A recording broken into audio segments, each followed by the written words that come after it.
অসম ৰাজ্যিক কৃষি বিপণন পৰিষদৰ অনুমোদিত বজাৰ দৰ এনেধৰণৰ ঢেকিয়াজুলি বজাৰত বন্ধাকবিৰ প্ৰতি কুইণ্টলত ন্যূনতম মূল্য 900 টকা, অধিকতম মূল্য 1000 টকা, ফুলকবি 800 টকা, 900 টকা, তিয়হ 1400 টকা, 1500 টকা, বিলাহী 700 টকা, 1200 টকা। বৰপেটা ৰোড বজাৰত ফুলকবিৰ ন্যূনতম মূল্য 500 টকা, অধিকতম মূল্য 600 টকা, ৰঙালাও 800 টকা, 900 টকা, কেপচিকাম 4500 টকা, 4700 টকা, গাজৰ 700 টকা, 800 টকা। কাৰ্বি আংলং বজাৰত অমিতাৰ প্ৰতি কুইণ্টলত ন্যূনতম মূল্য 600 টকা, অধিকতম মূল্য 700 টকা, গাজৰ 1800 টকা, 2200 টকা, মটৰ 3500 টকা, 4000 টকা, পিঁয়াজ 2000 টকা, 2400 টকা। শিৱসাগৰ বজাৰত কেঁচা জলকীয়াৰ প্ৰতি কুইণ্টলত ন্যূনতম মূল্য 3500 টকা, অধিকতম মূল্য 4000 টকা, ৰঙালাও 1100 টকা, 1400 টকা, পটল 2200 টকা, 2400 টকা, ভিন্দি 2200 টকা, 2500 টকা। কেন্দ্ৰীয় বতৰ বিজ্ঞান প্ৰতিষ্ঠানৰ পৰা পোৱা বতৰৰ আগলি বতৰা অনুযায়ী গুৱাহাটী আৰু ইয়াৰ উপকণ্ঠ অঞ্চলৰ বতৰ ঘাইকৈ ফৰকাল হৈ থাকিব। বতাহ প্ৰতি ঘণ্টাত 8 কিলোমিটাৰ বেগেৰে বলিব। আপেক্ষিক আৰ্দ্ৰতা 88% ভিতৰত থাকিব।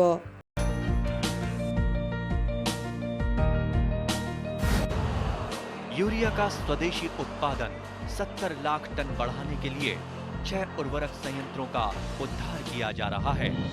FCIL के गोरखपुर, सिंदरी, तलचर और रामागुंडम संयंत्र, HFCL की बरौनी इकाई और BVFCL की नामरू फोर्थ।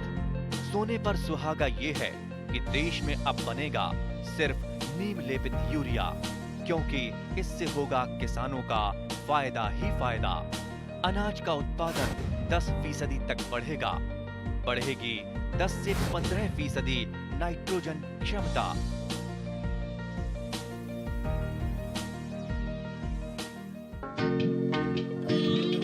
বহুমুখী মীন পাম বৰ্তমানৰ পটভূমিত এটা অতি বাস্তৱসন্মত আৰু ফলপ্ৰসূ কৌশল। এনে কৌশলত মীন পালনৰ লগত পশুধন পালন, কৃষিকাৰ্য আৰু অন্যান্য আনুষংগিক দিশ সামৰি লোৱা হয়। সেয়েহে এটুকুৰা নিৰ্দিষ্ট ক্ষেত্ৰৰ পৰা এনে কৌশলত গুণিতক উৎপাদন সম্ভৱ হয়। মীন পালনৰ লগত বিভিন্ন আন কৌশলৰ সমন্বয়ে এটাক আনটোৰ জৰিয়তে সহায় কৰে। ফলশ্ৰুতিত পামৰ আয় বহুলাংশে বৃদ্ধি পায়। কৃষকৰ উৎপাদন দুগুণ বৃদ্ধি কৰিবলৈ গুণিতক পাম পদ্ধতিৰ বিকল্প নাই। স্মৰ্তব্য যে ৰাজ্যৰ ভালেকেইজন শিক্ষিত যুৱক যুৱতীয়ে বহুমুখী পাম পদ্ধতিৰ সফল হোৱাৰ লগতে একোটা অঞ্চলৰ আৰ্থসামাজিক প্ৰগতিকো বিশেষ অৰিহণা যোগাব সক্ষম হৈছে। তেনে এজন উল্লেখনীয় মীনপালক হ'ল ওদালগুৰি জিলাৰ ওৰাং অঞ্চলৰ বালিগাঁৱৰ বিবেকানন্দ শইকীয়া দৈমাৰী। তেওঁ মীন পালনৰ বিভিন্ন শিতান ৰূপায়ণৰ উপৰিও সমন্বিতভাৱে ধানৰ লগত মাছ পালন, কাৰ্প মাছৰ লগত মোৱা মাছ পালন, গাহৰিৰ লগত সমন্বিত মীন পালন আদি ৰূপায়ণ কৰি লাভৱান হৈছে। আহকচোন এই চেগতে বিবেকানন্দ শইকীয়া দৈমাৰীৰ লগত চিনাকি হৈ কিছু কথা পাতোঁ। মীন পালনটো কৰি আপুনি কেনেধৰণে লাভৱান হৈছে, মানে ধৰক আপোনাৰ উৎপাদনটো কিমান হয় বছৰত? হয়, মীন পালনৰ ছাৰকেইটা আহি মোক বহুতখিনি উৎসাহ দিয়ে। হয়, উৎসাহ দিয়াৰ কাৰণে মই ইমানখিনি বাঢ়িব পাৰিছোঁ, কৰিব পাৰিছোঁ। হয়, এই ছাৰসকলক মই থেংক ইউ ক'ম মোৰ ছাইডৰ পৰা, ধন্যবাদ। আৰু আপুনি ইয়াৰ পৰা লাভৱান কেনেকৈ হৈছে? লাভৱানটো মই বহুত ভালেই হৈছোঁ। আপোনাৰ যদি চাব যায় পাৰ বিঘাত 60-70 এনেকুৱা আহি যায়।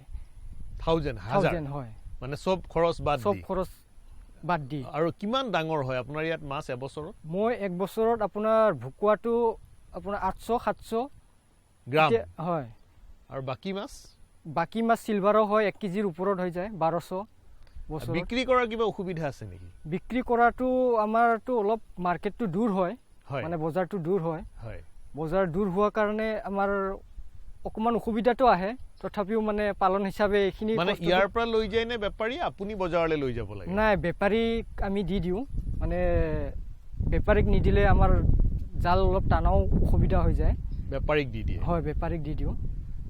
এই যে ধৰক বেপাৰীক দিয়ে দামটো ঠিকমতে পায় দামটো ঠিকমতেই দিয়ে হয় কোনো অসুবিধা নহয় অসুবিধা নাই বা কিবা অসুবিধা হ'লে জিলা মীন বিভাগে আপোনালোকক সহায় কৰে হয় হয় নিশ্চয় নিশ্চয় সহায় কৰে মোক আৰু এটা কথা কওক এইটো ধৰক শীতকালৰ সময় মাছৰ বেমাৰ আজাৰৰ কিছু সম্ভাৱনা থাকে সেই ক্ষেত্ৰত কিবা প্ৰতিষেধক বা এনেকুৱা ব্যৱস্থা আপোনালোকে লয় নেকি হয় নিশ্চয় কি লওঁ লয় এইটো প্ৰতিষেধকটো হ'ল আমি চূণ ব্যৱহাৰ কৰোঁ 1 নম্বৰত হয় তাৰপিছত আপুনি হালধি ব্যৱহাৰ কৰোঁ হয় তাৰপিছত আমাৰ ছাৰহঁতে আনি দিছে এটা চিফেক্স বুলি চিফেক্স হয় চিফেক্সটো আমি ব্যৱহাৰ কৰোঁ হয় তাৰপিছত আকৌ মাজে মাজে চাই মানে পটাছো ব্যৱহাৰ কৰোঁ মানে এই গোটেইখিনিত জিলা মীন বিভাগৰ যি বিষয়া কৰ্মচাৰী তেওঁলোকে আপোনালোকক সহযোগিতা কৰে হয় দিহাটো ছাৰ সকলে যেনেকুৱা দিহা দি আছো আমি কৰি গৈ আছো আৰু আপুনি গাহৰিৰ লগতো মীন পালন আৰম্ভ কৰিছে হয় কৰিছিলো হয় তাতো আপুনি লাভৱান হৈছে নিশ্চয় হৈছো মানে আপুনি ক'ব খুজি যে মীন পালনটো আজিৰ তাৰিখত এটা লাভজনক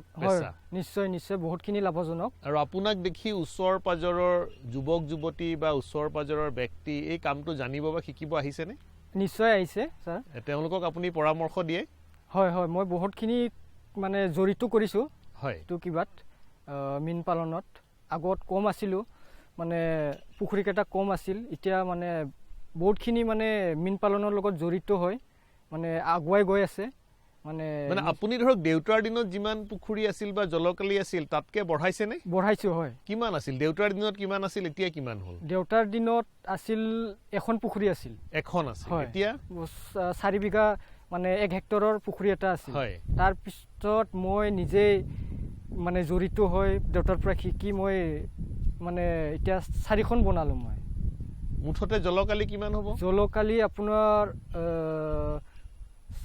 4 হেক্টৰ মান হৈ যাব 4 হেক্টৰ মান হ'ব এইটো খুব শুভ লক্ষণ হয় শেষত আপুনি আপোনাৰ অভিজ্ঞতাৰ ভিত্তিত আমাৰ শ্ৰোতা দৰ্শক জনসাধাৰণক যিসকলে অনুষ্ঠানটো উপভোগ কৰি আছে তেওঁলোকক কি ক'ব আপোনাৰ অভিজ্ঞতাৰ ভিত্তিত মোৰ অভিজ্ঞতাৰ পৰা মই কওঁ যে জড়িত হৈ কাম কৰিলে ছাৰহঁতৰ লগত জড়িত হৈ কাম কৰিলে মানে খুব লাভৱান হ'ব আৰু মানে চাকৰি কৰিম বুলি ৰখি থাকি সময়টো মানে নষ্ট নকৰাকৈ মানে আগবাঢ়িব লাগে মই ৰাইজ চবকো মানে মই অনুৰোধ কৰিব বিচাৰিছোঁ আৰু পামখনৰ লগত হৃদয়ৰ তাগিদাৰে জড়িত হৈ থাকে জিলা মীন বিভাগ জিলা মীন উন্নয়ন বিষয়া অপূৰ্ব ভূঞা আৰু অন্যান্য বিষয়ববীয়াসকলে সততে পামখন পৰিদৰ্শন কৰি যাৱতীয় দিহা পৰামৰ্শৰে উপকৃত কৰি আহিছে শইকীয়াৰ বহুমুখী পাম পদ্ধতিৰ আধাৰত সমন্বিত ধান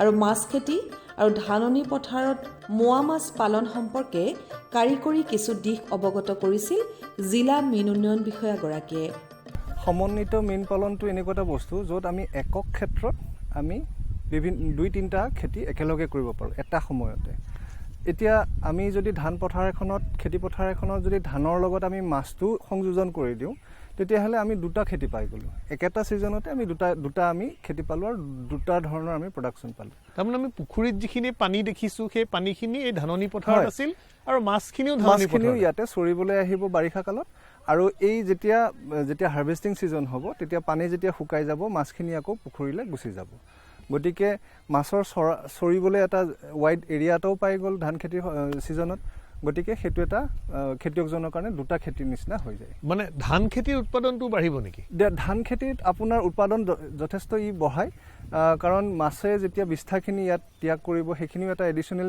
মেনিয়ৰ নিচিনাই কাম কৰে আৰু আপোনালোকে চাব পাৰে এই যিটো আমাৰ ধানৰ লগত মাছ খেতিটো এইটো অসমৰ ক্ষেত্ৰত কিছু নতুন যদিও কনচেপ্টটো কিন্তু এইটো বহু শতিকাৰ আগৰ পৰা বিভিন্ন ভাৰতৰ ৰাজ্যত বা বিশ্বৰ বিভিন্ন প্ৰান্তত এইটো চলি আছে আমি যেনেকৈ সুন্দৰ এটা নিদৰ্শন পাওঁ আপাটানি প্লেটত যিটো আমাৰ অৰুণাচলত আছে তেওঁলোকে পাহাৰত যিটো ৰানিং ৱাটাৰত যিটো ধান খেতিৰ লগত মাছ খেতি আজিকালি কৰিছে তেওঁলোকে যথেষ্ট তাৰ পৰা লাভৱান হৈছে আৰু আমাৰ এই ওদালগুৰি ডিষ্ট্ৰিক্টখনত আপুনি গোটেইখিনি মেক্সিমাম আমাৰ দেখা যায় কৃষি প্ৰধান অঞ্চল আৰু আমি এটা ট্ৰাই কৰি আছোঁ যে এই কৃষিৰ লগত যদি আমি মাছটোও সংযোজন কৰি দিওঁ তেতিয়াহ'লে খেতিয়কজনৰ এটা লাভৱানটো দুগুণ হয় মানে ধানৰ উৎপাদনটো কিয় বাঢ়ে ধানৰ উৎপাদনটো এইকাৰণে বাঢ়িব যিহেতু আমি মাছখিনি ইয়াত চৰিবলৈ এৰি দিলোঁ মাছে তেওঁলোকক যিখিনি মানে পোক পৰুৱা হ'ব সেইখিনিও খাব বা মাছৰ যিখিনি বিষ্ঠা পৰিব সেইখিনি এটা মেনুৱেৰ ফাৰ্টিলাইজাৰ হিচাপে কাম কৰিব গতিকে ধানৰো লাভ হ'ল খুচৰি থকাৰ কাৰণে হয় হয় হয় আৰু তাতে কিছুমান পেৰিফাইটন জন্ম হয় সেইখিনিও মাছে খাবলৈ পালে গতিকে আমি দুই ফালৰ পৰা মাছো লাভ হ'ল খেতিও লাভ হ'ল মানে মাছৰ উৎপাদনটো বাঢ়িল ধানৰো বাঢ়িল আৰু এই কৌশলটো মানে বিবেকানন্দ শইকীয়াকে আদি কৰি উদালগুৰিৰ মীনপালকসকলে ৰূপায়ণ কৰি আছে আমি এনেকৈ আৰু ট্ৰাই কৰি আছোঁ যে বিবেকানন্দ নিচিনাকৈ আৰু 2-4জন ওলাই আহক তেওঁলোকক দেখি যাতে আৰু 5-6জনে উৎসাহিত আৰু এটা আমি কৌশল দেখিলোঁ যে সংমিশ্ৰিত মীন পালনৰ লগত তেওঁ মোৱা মাছৰো খেতি কৰিছে হয় হয় তাত লাভৱানটো কেনেধৰণৰ মোৱা মাছৰ ডিমাণ্ড এতিয়া আছে আগতে মোৱা মাছৰ খেতিটো ইমান নাছিলে এইটো নেচাৰেলি যিটো হয় সেইটোৱে আছিলে আৰু আজিকালি আমাৰ এটা ভাল খবৰ যে মোৱা মাছৰ পোনাও এতিয়া উপলব্ধ হৈছে গতিকে মোৱা মাছৰ খেতিটোত আমি এতিয়া বৰ্তমান বজাৰ মূল্য প্ৰতি কেজিত আমি 200 টকাকৈ পাই আছোঁ গতিকে এজন খেতিয়কে মোৱা মাছটোৰ কাৰণে বিশেষ এটা এফৰ্ট দিব নালাগে মানে সংমিশ্ৰিত মীন পালনৰ লগতে মোৱা মাছটো হৈ যায় মোৱা মাছৰ কাৰণে কোনো যত্ন ইমান ল'ব দৰকাৰ নাই কেৱল মোৱা মাছটো মাহেকে পষেকে চপাই থাকিলেই হ'ল সেইকাৰণে এইটো উপৰঞ্চি উপাৰ্জন এটা উপৰঞ্চি এডিশ্যনেল এটা ইনকাম হয় মানে ধৰক বিবেকা শইকীয়াই সেইটো উপৰঞ্চি হিচাপে উপাৰ্জন কৰি আছে এই যিটো আপুনি ক'লে যে ধানৰ লগত মীন পালন বা সংমিশ্ৰিত মীন পালনৰ লগত মোৱা মাছ পালন এই দুইটা কৌশলে মানে কৃষকজনক সামগ্ৰিক আয়টো বৃদ্ধি কৰাত সহায় কৰে নহয় জানো বিবেকাৰ বহুমুখী পামখনৰ জৰিয়তে ভালেসংখ্যক নিবনুৱা যুৱক যুৱতীয়ে নিয়োগ সম্ভাৱনীয়তা প্ৰশস্ত কৰিছে পামখনৰ বিভিন্ন কামত জড়িত হৈ থাকে এওঁলোক তদুপৰি মাছক সুষম খাদ্য যোগানত জটি নপৰিবলৈ পামখনত আছে ধান বনা আৰু সৰিয়হ পেৰা উদ্যোগ এনে উদ্যোগতো বহুতেই পাইছে কৰ্মসংস্থাপন পামখনে বৃহৎ অঞ্চলটিৰ সামগ্ৰিক আৰ্থসামাজিক উন্নয়নতো প্ৰভূত বৰঙণি যোগাব সক্ষম হৈছে জিলাখনৰ বিভিন্ন প্ৰান্তৰ যুৱক যুৱতীসকলে মীন পালন তথা গুণিতক পাম পদ্ধতিৰ ব্যৱহাৰিক প্ৰশিক্ষণ ল'বলৈ ইয়ালৈ আহে এনেদৰে আদিপাঠ লোৱা বহুতেই আজি প্ৰতিষ্ঠিত মীন পালক বিবেকাৰ কামত কৰ্মসংস্থাপন লাভ কৰা সকলো অত্যন্ত সুখী সকলোৱে সমূহীয়াভাৱে জড়িত হৈ আছে মীন পালনত আহকচোন পামখনত জড়িত কেইজনমান কৰ্মচাৰীৰ অনুভৱ জানি লওঁ আপোনালোকে বিবেকানন্দ শইকীয়া দৈমাৰীৰ মীন পালত কৰ্মসংস্থাপন পাইছে ইয়াত কাম কাজ কৰে মোক কওকচোন ইয়াত কি ধৰণৰ কামত আপোনালোক জড়িত থাকে আমি বিশেষকৈ প্ৰথমতে মীন পালনত ধন্যবাদ জ্ঞাপন কৰিছোঁ প্লাছ আপোনালোকৰ যিখিনি ফিচাৰী ডিপাৰ্টমেণ্ট যিখিনি আহিছে অফিচাৰ ছাৰবিলাক চবক আটাইকৈ ধন্যবাদ জ্ঞাপন কৰিছোঁ প্ৰথমতে আমাৰ এই বিবেকানন্দ দৈমাৰী যিখিনি ফিচাৰী কৰি আছে তেখেতে আমি মাছ মাৰি থাকোঁ প্লাছ আমি তেখেতে কিবাকিনি কাম কৰিলে আমি আহোঁ চবে আহি কিনি তেখেতক হেল্প কৰোঁ আৰু এইটো আমি তেখেতৰ যিখিনি ব্যৱসায় কৰি আছে ব্যৱসায় কৰাত যিখিনি মীন পালন কৰি আছে তেতিয়া মাছ মাৰি আমি লৈ যাওঁ প্লাছ তেখেতৰো লাভৱানখিনি কৰিব পাৰিছোঁ প্লাছ আমিও মানে ইয়াৰ পৰা মাছটো নি আপোনালোকে বিক্ৰী কৰে হয় বিক্ৰী কৰোঁ গতিকে আপোনালোকে এটা কৰ্মসংস্থাপন পাইছে নহয় পাইছোঁ আপোনালোকৰ নিজৰো পুখুৰী আছে নেকি আছে তাত আপোনালোকে এই ধৰণে মাছ পুহি আছোঁ তেওঁৰ পৰা দিহা পৰামৰ্শ পায় আৰু মানে যিখিনি কাম কৰিব লাগে ইয়াত দেখি পেলাই হয় এতিয়া মোক এটা কথা কওক যে মীন পালন কামটো লাভজনক নে মীন পালনবোৰত লাভৱান মই প্ৰথম পৰা আমাৰ দেউতাই যিখিনি মাছ ব্যৱসায় কৰি এইখিনি পুখুৰী কিনি মাছ দি কিনি ব্যৱসায় যিখিনি কৰে বহুত লাভ আছে লোকচান নহয় মানে বিক্ৰী কৰাটোতো লাভ খেতি কৰাটো লাভ আছে তাৰমানে এই কামটো কৰি আপোনালোক সুখী আৰু এই গাঁওখনত আপোনালোকৰ নিচিনা আৰু কিমান মানুহ জড়িত হৈ আছে এই পামখনৰ লগত কামখনতো বহুতখিনি আছে আমাৰ এইখিনি অঞ্চলত বৰ্তমান নতুন পাণবাৰী অঞ্চলত লৈ বহুতখিনি ফিচাৰী ডিপাৰ্টমেণ্ট ফিচাৰী আছে ফিচাৰী যিখিনি আছে এইখিনিতো বহুত লাভৱান আছে বৰ্তমান মানে সকলোখিনিকে শইকীয়া দৈমাৰীয়ে পথ প্ৰদৰ্শন কৰে নহয় জানো হয় দিহা পৰামৰ্শ দিয়ে আপোনালোকে কামটো কৰি সুখী বিবেকাৰ পামখনক উৎকৰ্ষতাৰ কেন্দ্ৰ হিচাপে গঢ়ি তুলিবলৈ জিলা মীন বিভাগে চেষ্টাৰ ক্ৰুটি কৰা নাই এই ক্ষেত্ৰত মীন প্ৰদৰ্শক সুভাষ চহৰীয়াই তৃণমূল পৰ্যায়ত পামখনক সমৃদ্ধ কৰিব অহৰহ প্ৰয়াসত ব্ৰতী হৈ আছে তেওঁ পামখনৰ বিভিন্ন ক্ষেত্ৰভিত্তিক প্ৰশিক্ষণ আদি আয়োজন কৰাৰ লগতে বিবেকাকো বিভিন্ন প্ৰশিক্ষণলৈ আমন্ত্ৰণ কৰি পামখনৰ জৰিয়তে জিলাখনৰ মীন পালকসকলক একেলগে আগবাঢ়ি যোৱাৰ পৰিক্ৰমা সূচনা কৰিব চেষ্টা কৰিছে আহকচোন মীন প্ৰদৰ্শক সুভাষ চহৰীয়াৰ লগতে কিছু প্ৰাসংগিক বাৰ্তালাপ কৰোঁ। আমাৰ ওদালগুৰি জিলাৰ বালিপাৰা গাঁৱৰ বিবেকানন্দ শইকীয়া দৈমাৰী সঁচাকৈয়ে আমাৰ ওদালগুৰি জিলাৰ এগৰাকী আদৰ্শ মীনপালক। তেখেতৰ ফাৰ্মখন আৰ্হি হিচাপে লৈ আমি বিভিন্ন ফাৰ্মাৰসকলক আমি ইয়াত প্ৰদৰ্শিত কৰাবৰ কাৰণে লৈ আহোঁ আৰু লৈ আহি তেখেতসকলক ফাৰ্মখনত কেনেকৈ উন্নতি লাভ কৰিছে বা কেনেকৈ মীন পালন কৰিছে এইবিলাক প্ৰদৰ্শিত কৰাই উঠি তেখেতসকলক মানে মীন পালনত মনোনিৱেশ কৰিবৰ কাৰণে আমি উৎসাহ যোগাওঁ। ধৰক তেওঁৰ ইয়াত বাকী বিভিন্ন ঠাইৰ পৰা যুৱক যুৱতী আহে শিকিবৰ কাৰণে বা জানিবৰ কাৰণে। হয় হয় আহে ছাৰ। আমি নিজৰ ফালৰ পৰাও আহে, কিন্তু আমি ডিপাৰ্টমেণ্টৰ যেতিয়া আগ্ৰহী ব্যক্তিসকল যায় তেতিয়া আমি তেওঁলোকক মানে আমি জনাওঁ যে এগৰাকী আমাৰ ওদালগুৰি জিলাত বিবেকানন্দ শইকীয়া দৈমাৰী মাজবাট উন্নয়ন খণ্ডৰ তেখেতৰ ঘৰত যাই তেওঁলোকৰ কেনেকৈ ধৰণৰ মীন পালন কৰি আছে তেখেতসকলক চাওক আৰু তেখেতসকলৰ পৰা ভাৱ বিনিময় কৰক, কৰি আপোনালোকে অভিজ্ঞতা অৰ্জন কৰক। এইবুলি আমি বিভিন্ন ফাৰ্মাৰক ইয়ালৈ পঠিয়াই দিওঁ।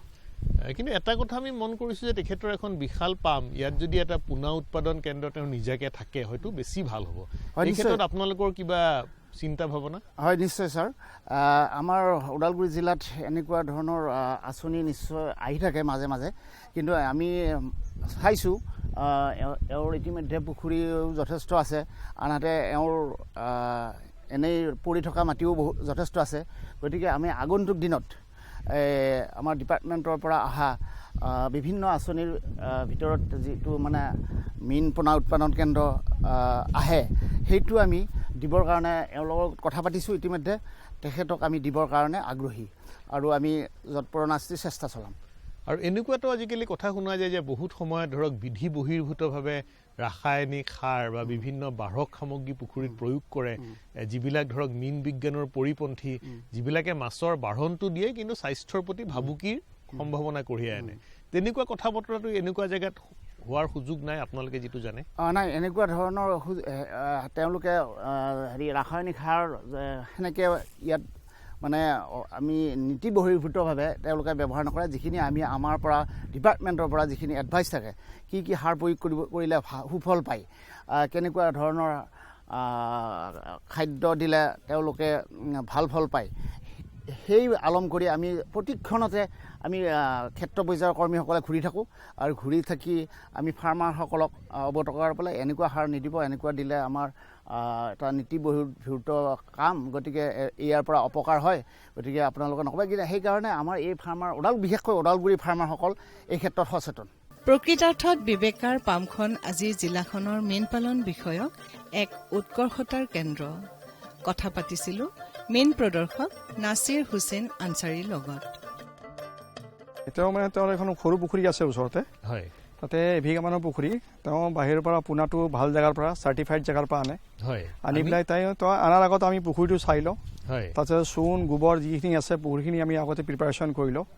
তাৰপিছত আমি তেওঁলোকক এই আনাখিনি সৰু পোনাখিনি ভ্ৰূণখিনি আমি দিব দিওঁ। তাৰপিছত সেই অনুপাতে আমি মাছৰ খাদ্য যোগান ধৰোঁ। পিছৰ বছৰ তেওঁলোকে সেই পোনাখিনি আঙুলি জোখৰ হয় তেতিয়া আমি ডাঙৰ পুখুৰীত মেলিব তেওঁলোকক ভঁৰাল পুখুৰীত দিয়ে। কি খাব দিয়ে ধৰক আপোনাৰ এই মাজৰ পৰ্যায়টোত, মানে ধৰক ভ্ৰূণ পোনা বা ফ্ৰাইৰ পৰা তেওঁলোকৰ যিটো আমাৰ ছাৰ 45 যিটো ফুট থাকে তেওঁলোকে সেইটো আমি ব্যৱহাৰ কৰিব দিয়া হয়।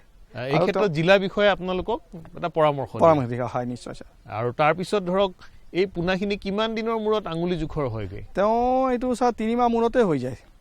3 মাহ মূৰতে, মানে এবছৰ ৰুব লগা নহয়? এবছৰ ৰুব লগা হয়, কিন্তু তেওঁ এবছৰ পিছতে দিয়ে। তেওঁ এবছৰ পিছতে, মানে অধিক ঘনত্বত থয় তাতে, যাতে মানে পোনাখিনি কেৱল বাচি থাকিব পাৰে, নহয় জানো? এই এনেকে কৰাৰ ফলত তেওঁৰ লাভালাভটো কি হৈছে? তেওঁ মানে নিশ্চয় হৈছে। তেওঁ আগলৈ আজিৰ পৰা 10 বছৰমান আগত তেওঁ ডাইৰেক্ট পোনা দিছিলে, মানে যিটো আপোনাৰ ডাইৰেক্ট ভ্ৰূণটো আহে বা সৰু স্পনটো আহিছিলে, তেওঁ তাৰ লগত মানে বেছি উৎপাদন পোৱা নাছিলে। তাৰপিছত আমি কোৱাৰ পিছত তেওঁ সেইটো ব্যৱস্থা কৰিলে। তাৰ পিছৰ বছৰ বা তেওঁ লাহে লাহে মানে দেখিলে যে বস্তুটো ভাল হ'ব ধৰিছে এতিয়া। তাৰমানে আপুনি ক'ব খোজে যে এই বছৰেকীয়া পোনা বা কেৰিড অভাৰ চিড যিটো, এইটো পুখুৰীত মিলিলে বাঢ়নটো বহুত ভাল। হয়, নিশ্চয়। আৰু এই পোনাবোৰৰ ৰোগ প্ৰতিৰোধ কৰাৰ ক্ষমতা বেছি নেকি? বেছি হয় ছাৰ। তে এই কথাটো বাকি যিবিলাক আপোনালোকৰ মীন পালক তেওঁলোকে গ্ৰহণ কৰিছেনে? হয়, কৰিছে তেওঁলোকে। আমি যিমান পাৰোঁ আমি ক্ষেত্ৰৰ ভিতৰত ঘূৰি থাকোঁ আৰু ঘূৰি পেলাই যিমান মানুহ কৈছোঁ ভাল মানুহক আমি এইটো কথা বুজাওঁ আজিকালি ছাৰ। ধৰক আজিৰ তাৰিখত বিবেকানন্দ শইকীয়াই আপোনাৰ মাছ খেতি কৰিছে, সংমিশ্ৰিত মীন পালন, গাহৰিৰ লগত মীন পালন কৰিছে, ধানৰ লগত মীন পালন কৰিছে, আৰু দেখিছোঁ তেওঁৰ যথেষ্ট উদ্যান শস্যও আছে পুখুৰীৰ পাৰত। এই গোটেইবোৰ সমন্বয় কৰাৰ ফলত তেওঁৰ ওপৰঞ্চি লাভ কি হৈছে? ওপৰঞ্চি লাভ চাওঁ আগত যিটো খেতি কৰি পাইছিলে তাতকৈ এতিয়া বেছি উন্নতি হৈছে। মানে মীন পালন কৰাৰ আগতে তেওঁ অকল ধান খেতি কৰিছিলে। আপুনি দেখা পাইছে এইপিনে পাছফালে ধান খেতি কৰি আছে। তেওঁ কিন্তু মাজে মাজে ধান খেতিও কৰে, কিন্তু এইবাৰ তেওঁ মাজে যোৱা বছৰ তেওঁ ইয়াত শাক পাচলিও কৰিছিলে, কিন্তু এইবাৰ তেওঁ ধান খেতি কৰিছে। বহুমুখী উৎপাদন আৰু তেওঁ গাহৰি খুব ভাল কৰিছিলে। মই নিজে দুবাৰ চাই গৈছোঁ। তেওঁ গাহৰি ইয়াৰ পৰা উৎপাদন কৰি লোকেল গাহৰি যিটো ডিমাপুৰত নাপায়, তেওঁ ইয়াৰ পৰা ডিমাপুৰত গাহৰি পঠাইছিলে নিজে গাড়ী দি পেলাই। কিন্তু তেওঁ মানে এই সোৱাইন ফ্লুৰ কাৰণে এই গাহৰিকেইটা বচাব পৰা নাই ছাৰ। আৰু তামোল গছ দেখিছোঁ, শস্য দেখিছোঁ, এইবিলাকৰ পৰা তেওঁ এটা লাভৱান হয় জানো? মানে আপুনি ক'ব খুজি যে ওদালগুৰি জিলাত বহুমুখী মীন পালনৰ যথেষ্ট সম্ভাৱনীয়তা আছে। নিশ্চয় ছাৰ। অসমৰ মাটি, পানী, জলবায়ু আৰু ভৌগোলিক অৱয়ৱৰ প্ৰাসংগিকতাক গুণিতক পাম পদ্ধতি নিঃসন্দেহে সময়ৰ আহ্বান। এই পদ্ধতি অৱলম্বন কৰি আমি নিজে স্বনিয়োজিত হোৱাৰ লগতে ৰাজ্যৰ আৰ্থ-সামাজিক প্ৰগতিটো অৰিহণা যোগাব পাৰিম। এই সম্পৰ্কে অধিক তথ্য আৰু বিশদ বিৱৰণৰ বাবে নিকটৱৰ্তী মীন কাৰ্যকৰী বিষয়া বা মীন বিভাগৰ লগত যোগাযোগ কৰিব পাৰে।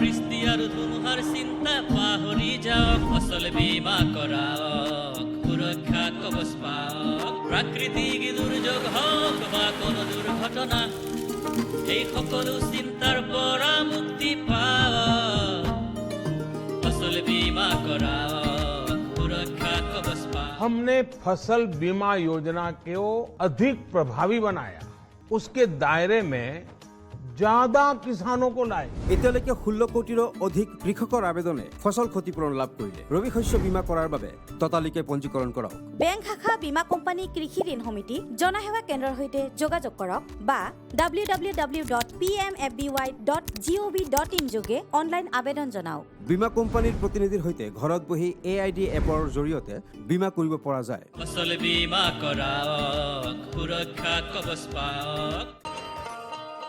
किसान भाइयों गांठ बांध लो, गांठ बांध लो, बहुत है काम की, समृद्धि के पैगाम की। मिट्टी के मिजाज को समझो, मिट्टी के हर राज को समझो, मिट्टी की तुम जांच कराओ, मुफ्त सॉइल हेल्थ कार्ड ले जाओ। कभी मुनासिब बीज लगाओ, सही किस्म की खाद ले आओ, जितनी जरूरी उतनी डालो, सही मात्रा खुद पहचानो, इसको अपना मंत्र बना लो, मिट्टी की सेहत तो जानो। बात बहुत है काम की, कम लागत अधिक वरदान की, किसान भाइयों गांठ बांध लो।